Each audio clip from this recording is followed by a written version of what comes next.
Nah, kalau nilai moral ada 3. Ada blameworthy, ada acceptable, dan ada praiseworthy. Yang disebut bermoral itu yang paling kanan, yang praiseworthy.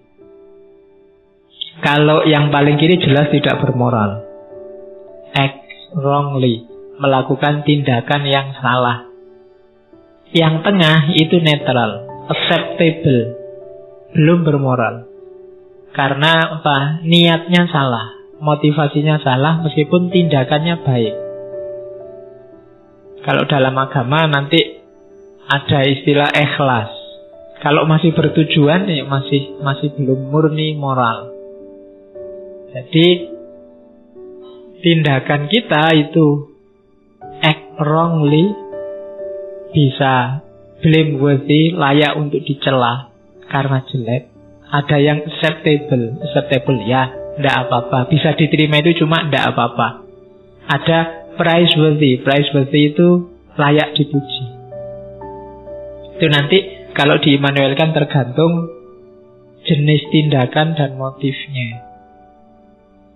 Kalau yang blameworthy itu jelas, jenis tindakan yang jelek. Kalau tindakan yang jelek ya dia pasti jelek. Ada yang acceptable, tindakannya benar, baik, tapi motifnya salah. Itu bisa diterima. Kamu ngaji, niatnya nyari kopi atau nyari teh, lo itu acceptable, gak masalah. Cuma tidak praiseworthy, tidak layak dipuji. Ngajimu hanya cuma ingin nyari teh. Jadi kayak tadi kamu ke masjid, niatnya biar ketemu dia karena sekarang dia rajin ke masjid. Itu acceptable, tindakanmu baik, cuma motifnya salah. Jadi hanya bisa diterima. Yang tidak bisa diterima itu yang act wrongly. Kamu tidak ke masjid, itu jelek pasti, blameworthy. Kamu ngomong jujur, cuma niatnya biar dipuji. Jujurmu bagus, cuma motifnya salah, ingin dipuji. Hanya acceptable, tidak praiseworthy. Jadi mikirnya jangan hitam putih, ini bermoral apa tidak bermoral, tidak begitu. Jadi ada 3, blameworthy atau acceptable atau praiseworthy. Kalau ada pejabat kok pencitraan, misalnya ngirim bantuan banyak sekali terus masuk TV, tidak masalah, acceptable, bisa diterima. Tindakannya wong bagus, meskipun niatnya pamer, jelek niat pamernya, tapi tindakannya bagus. Daripada tidak nyumbang kan mending nyumbang meskipun pamer. Kan itu namanya acceptable, bisa diterima. Cuma ada yang lebih tinggi, praiseworthy, layak dipuji. Ya nyumbang dan niatnya benar, niatnya baik. Itu praiseworthy. Jadi sekarang mulai hati-hati kalau melakukan tindakan. Makanya kalau dalam Islam kan niat itu penting ditekankan. Innamal a'malu binniyat. Ini bahasa Arabnya begitu. Ini bahasa Inggris Jermannya versi Immanuel Kant. Kalian kan kadang-kadang kalau cuma pakai dalil kan rasanya kurang mantap. Cuma kalau kola Immanuel Kant seroto ampuh. Sudah merasa sudah besar. Jadi ada blameworthy, ada acceptable, ada praiseworthy. Terus, ini kritiknya pada teleologisme bahwa moral itu jangan dinilai hasilnya. Kenapa? Bisa jadi orang melakukan sesuatu niatnya jahat, hasilnya kok malah baik. Kan seringkali kamu begitu. Kamu ngerjain temenmu, misalnya apalah, kamu sembunyiin sandalnya misalnya. Akhirnya dia tidak jadi kuliah di kampus. Begitu di kampus ternyata dosennya nggak masuk, kosong. Loh, efeknya baik. Temenmu yang menyembunyikan tadi Jadi niatnya elek kok hasilnya apik malahan. Kamu ndak jadi ke kampus, ternyata kampus ya kosong, libur.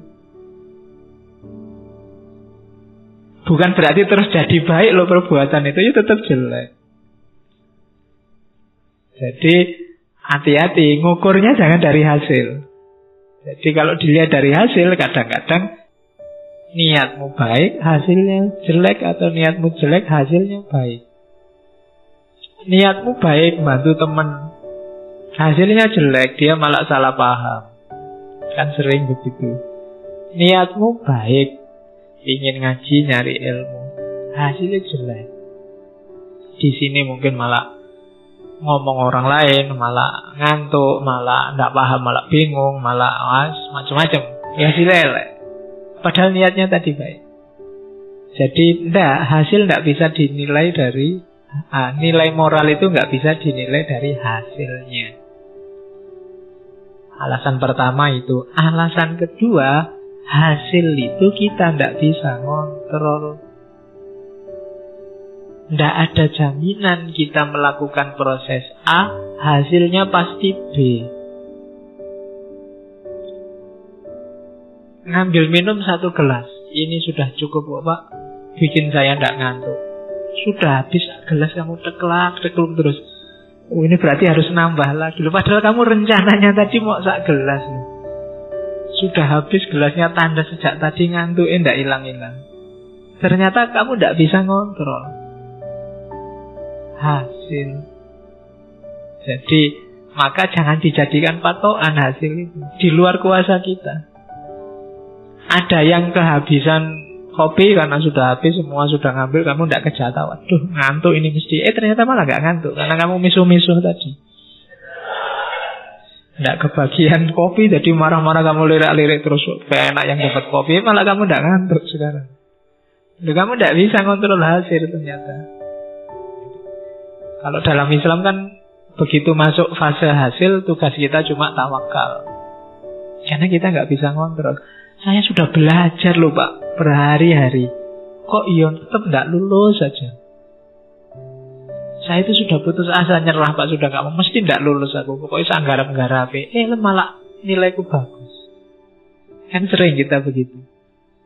Kenapa? Ternyata hasil di luar kuasa kita. Kamu sudah dandan, kamu merasa bahwa saya kalau model kayak gini mesti semua nganggap aku cakep ya. Ternyata juga enggak. Itu kan hasil namanya. Atau kamu enggak dandan, pantas kamu pakai baju begitu. Ini kita enggak menguasai hasil. Jadi yang pertama, kenapa bukan hasil yang diukur? Karena hasil itu bisa kebolak-balik, niatnya baik, hasilnya jelek, atau sebaliknya. Yang kedua, hasil perbuatan itu di luar kontrol kita. Oke, yang ketiga, satu-satunya yang bisa kita kontrol adalah niat kita. Jadi, dan yang pasti baik itu niat kita. Makanya nanti ada bab terkhusus dalam teorinya Immanuel Kant namanya goodwill. Goodwill itu niat baik. Oke, nanti ada babnya sendiri goodwill. Terus, teorinya Immanuel Kant itu masuk juga di sini. Fenomena nomena. Fenomena itu barang yang sudah masuk dalam panca indera kita, dalam cermatan kita. Kacamata ini begitu saya lihat dia jadi fenomena. Tapi kacamata ini sendiri aslinya di luar tangkapan panca indera namanya nomena. Manusia, konsep manusia di kepalaku ini nomena, tapi manusia-manusia yang saya lihat ini namanya fenomena. Jadi fenomena itu sesuatu yang sifatnya empiris.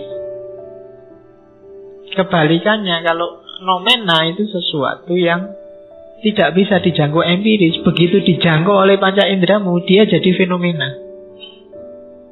nomena sifatnya pasti. Kalau fenomena sifatnya berubah-ubah, ganti-ganti. Jadi hidup kita itu punya dua variabel, fenomena dan nomena. Yang bisa diakses oleh panca indera, yang sifatnya empiris namanya fenomena. Di balik yang bisa diakses itu ada nomena. Nah, moral katanya Immanuel Kant tidak bisa ada di fenomena karena dia berubah-ubah. Prinsip moral itu tidak boleh ganti-ganti. Nggak boleh ya di saat tertentu jujur Pak, di saat yang lain bohong, tidak boleh. Dia harus universal dan kapanpun dimanapun begitu. Maka yang punya ciri kapanpun dan dimanapun begitu itu nomena, bukan fenomena. Karena kalau fenomena dia berubah-ubah. Nah, moralitas itu ada di situ. Tadi yang sumbernya Tuhan dan macam-macam itu. Kalau digambar nanti jadi kayak gini. Ini gambaran kasar ya. Di Immanuel Kant tidak ketemu. Jadi human nature, nature-nya manusia itu ada di tengah-tengah. Kalau yang sebelah kiri realitas, kalau manusia ya dimensi fisik dan hasratnya, itu realitas fenomenal, kebinatangan, berperilaku berdasarkan insting, hukumnya empiris pakai sebab akibat, itu fenomena. Manusia juga ada aspek itunya, dimensi fisik dan emosi kita itu kebinatangan. Jadi ada desire, ada inclination, pingin kawin, pingin makan, pingin minum, pingin enak, pingin nyaman. Semua makhluk begitu. Sifatnya fenomenal. Ada yang kanan sendiri, dunia reason. Reason ini tandingkan dengan pandangannya Plato, dunia idea. Sifatnya serba perfect, serba sempurna. Dunia nomena. Anggap saja itu wilayah ketuhanan. Manusia ada di tengah-tengah. Dia punya desire, punya hasrat, nafsu, keinginan, tapi juga punya reason. Jadi hidupnya manusia itu ketegangan. Apa ketegangan itu? Dialektika, pertarungan antara desire and reason. Jadi manusia itu fenomenal sekaligus nominal. Dia ada di tengah-tengah. Nah, untuk pedoman moral dia harus ngadep ke atas, ngadep ke reason.